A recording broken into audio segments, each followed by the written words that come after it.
Navaratri special masala சுண்டல் எப்படி செய்கிறதுன்னு பார்க்கலாமா? இதுக்கு நான் ஒரு 1/4 கிலோ அளவுக்கு கொண்ட கடலையை 8 மணி நேரம் ஊற வச்சு எடுத்து வச்சுருக்கேன். இதை குக்கரில் சேர்த்துட்டு இது கூட தேவையான அளவு தண்ணி, கொஞ்சமாக உப்பு சேர்த்து குக்கரில் ஒரு 4 விசில் வேக விட்டு எடுத்துக்கோங்க ஹை ஃப்ளேமில். சுண்டல் வந்து பார்த்திங்கன்னா நல்லா இந்த அளவுக்கு வெந்து இருக்கணும். இப்போ இதை தண்ணியெல்லாம் வடிச்சிட்டு சுண்டலை தனியாக எடுத்து வச்சுக்கோங்க. இப்போ கடாயில் ஒரு 2 டீஸ்பூன் அளவுக்கு எண்ணெய் சேர்த்துட்டு அது கூட 1 டீஸ்பூன் கடுகு, 1 டீஸ்பூன் உளுத்தம்பருப்பு, அப்புறம் கொஞ்சம் கருவேப்பிலை, ஒரு 5-6 பட்டை வத்தல் சேர்த்துருக்கேன். இது கூடவே கொஞ்சமாக பெருங்காயத்தூள், அப்புறம் 1/2 டீஸ்பூன் சாம்பார் தூள், 1/2 டீஸ்பூன் மிளகாத்தூள், கொஞ்சமாக உப்பு சேர்த்துக்கோங்க. இப்போ இந்த தண்ணியெல்லாம் வடித்து எடுத்து வச்சுருக்கோம் இல்லையா சுண்டல், அதையும் சேர்த்து நல்லா மிக்ஸ் பண்ணிக்கோங்க. இது கூடவே 2 டேபிள் ஸ்பூன் அளவுக்கு தேங்காய் துருவல் சேர்த்துருக்கேன்.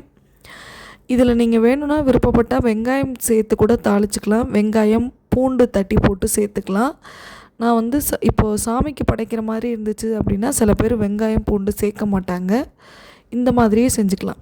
இது எல்லாத்தையும் நல்லா மிக்ஸ் பண்ணி விட்டுட்டு கடைசியாக நல்லா தாராளமாக மல்லித்தலை தூவி இறக்குனீங்க அப்படின்னா டேஸ்டியான மசாலா சுண்டல் ரெடி. நீங்களும் ட்ரை பண்ணி பாருங்கள். வீடியோ பிடிச்சிருந்ததுன்னா லைக், ஷேர் அண்ட் சப்ஸ்கிரைப் பண்ணிடுங்க. தேங்க்யூ.